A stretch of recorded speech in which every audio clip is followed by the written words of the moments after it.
I am honored, Baba, to read your eulogy. May the Lord give me peace and give peace that transcends all understanding to us, your orphans. Raila Odinga is truly a once-in-a-generation leader, a man whose ideals transcended politics and whose legacy will shape Kenya's destiny for generations to come. President William Ruto announced the demise of former Premier on 15th October 2025. On the 15th October 2025, the mortal journey of the Right Honorable Raila Odinga came to an end. But his spirit is immortalized in the story of a life that began on the 7th of January 1945. For 80 years, he embodied resilience, boundless optimism, a will to test limits, ventured into new frontiers and imagined new horizons, all in a steadfast love for country. He was a leader who never wavered in his belief in the good of his people. Raila Odinga lived a life of purpose.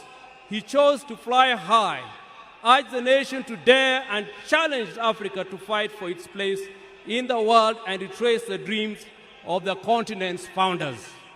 Over the past 3 years, we have witnessed an outpouring of emotions of a nation gripped in grief. Africa has grieved for him. Indeed, the world has grieved for him.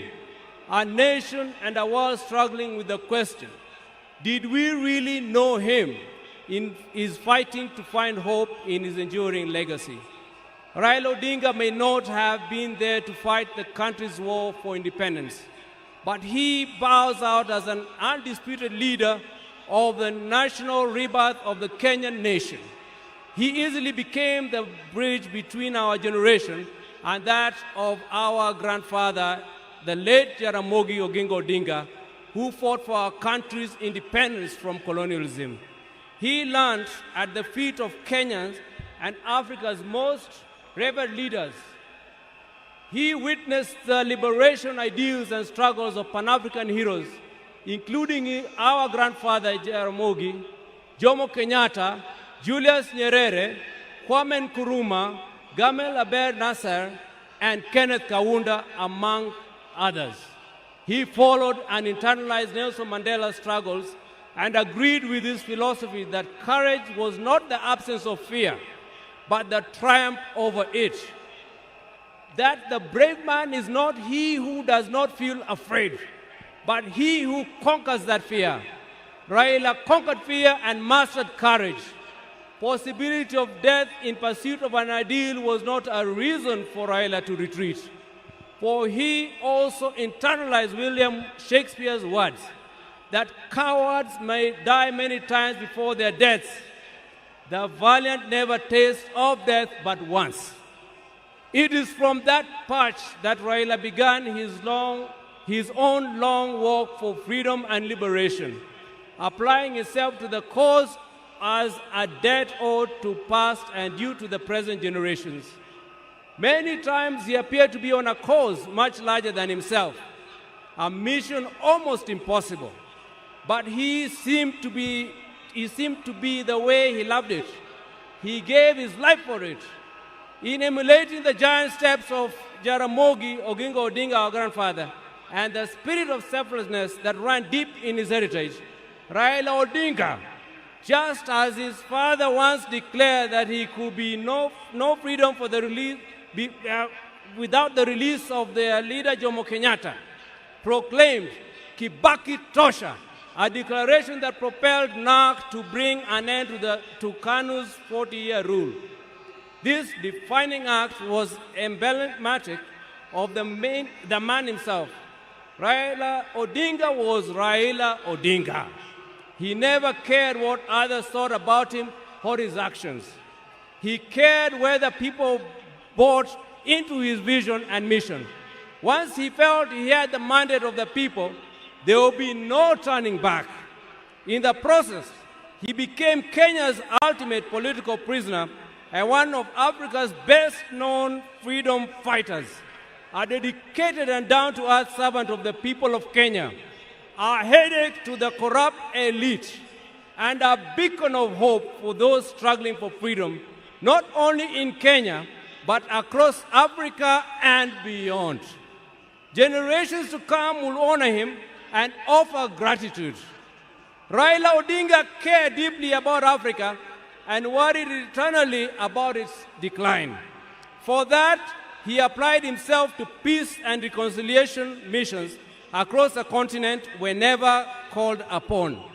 During the 90s, he worked closely with the International Republican Institute as a resource person for peace and conflict resolution in the then war-torn countries of Mozambique and Burundi, and offered similar support to peaceful electoral processes in Nigeria and Zimbabwe.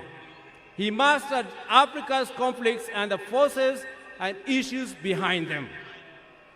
The highest executive position he ever rose to was that of Prime Minister of the Republic of Kenya, following the signing of a National Accord and Reconciliation Act 2008, which created the office to facilitate power sharing after the controversial 2007 elections. Earlier, he had served as Member of Parliament for Lang'ata constituency within the city of Nairobi from 1992. However, the hallmark of Raila's life and career was not in executive mansions and offices.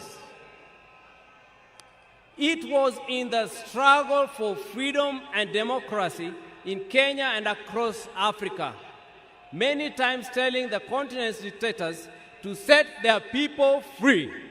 It earned him outright enemies, cynical friends, and admirers in Africa and beyond. It is this record that saw him appointed Special Peace Envoy of the African Union in February 2011, following the post-election crisis in Cote d'Ivoire. He juggled politics, entrepreneurship, scholarship with ease. Besides his career in politics, Mr. Odinga is also a successful businessman and entrepreneur, having founded the flagship family business, East Africa Spectre, a manufacturer of gas cylinders for Kenya and the East African region. Subsequently, he founded Spectre International, also known as the popularly known as the molasses plant. Before that, he had taught at the University of Nairobi's Department of Mechanical Engineering between 1970 and 1974, and served at the Kenya Bureau of Standards, which he was instrumental in establishing. Even as he pursued all these careers, Raila understood that social, political, and economic changes in a country came through politics, and that although all politics is local, politics is also substantially international. So even as he appeared to be rabble-rousing in the trenches of Kibra and Kondele, he understood that an hour comes when he needed to dust himself off and sit in boardrooms or take a plane to global capitals to negotiate politics and policies. He did that effortlessly, moving from dusty Kamkunji grounds to a meeting in diplomatic circuits of the country within the hour. It was normal for Raila to be tear-gassed, water-hosed, and even shot at, only for him to show up at the boardroom for meetings with his tormentors as if torture at the field did not happen. He understood the place of man-to-man negotiations in the quest to influence policy and power. Raila disagreed fundamentally with many politicians about the state of the Kenyan nation and how to transform it. But those disagreements never stopped him from sitting down with those he disagreed with or sympathizing with the views of fellow politicians. Raila believed in political parties as vehicles for advancing democracy and good governance.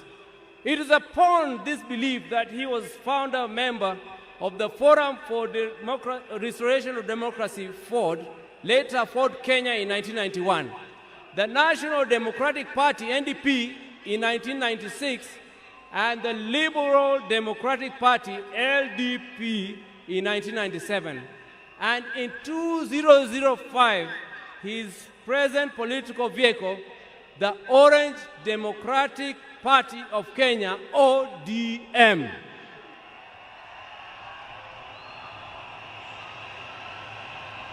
In 2013, he led his party into coalition with other parties to form the Coalition for Reforms and Democracy Code, on whose ticket he ran for president. He challenged the election results at the Supreme Court, which ruled in favor of his opponent. He accepted the verdict and took up the leadership of the opposition. He contested the 2017 presidential election on the ticket of the National Super Alliance, NASA, which election ended up being nullified by the Supreme Court, but he stayed out of the subsequent contest. Mr. Odinga was again picked by his coalition, Azimio la Umoja One Kenya Coalition Party, for the presidency in 2022, whose results were confirmed against him by the Supreme Court. He accepted the verdict and has led the opposition coalition. Raila's early life prepared him to be a consummate African and citizen of the world, with early education in Kisumu and Siaya before leaving for Germany, where he began his high school education at the Herder Institute of Leipzig. He later transitioned to the Otto von Gutenberg University in Magdeburg, in the then East Germany, where he obtained a Master of Science in Mechanical Engineering, specializing in production technology. In February 2024, Raila visited and extensively toured the two institutions, reliving his days there and recalling that when he arrived in Otto von Gutenberg, there was not more than 5 black students in the whole college. As a leader, Raila believed in and exercised unity, selflessness, sacrifice, collective leadership, humility, honesty, discipline, and hard work. Other than Kenya, Raila's other greater love was Africa. He celebrated the continent's potential and mourned its poverty. He mourned the death of leadership on the continent and felt the pain of its people being left behind by less endowed regions of the world because of failure of leadership.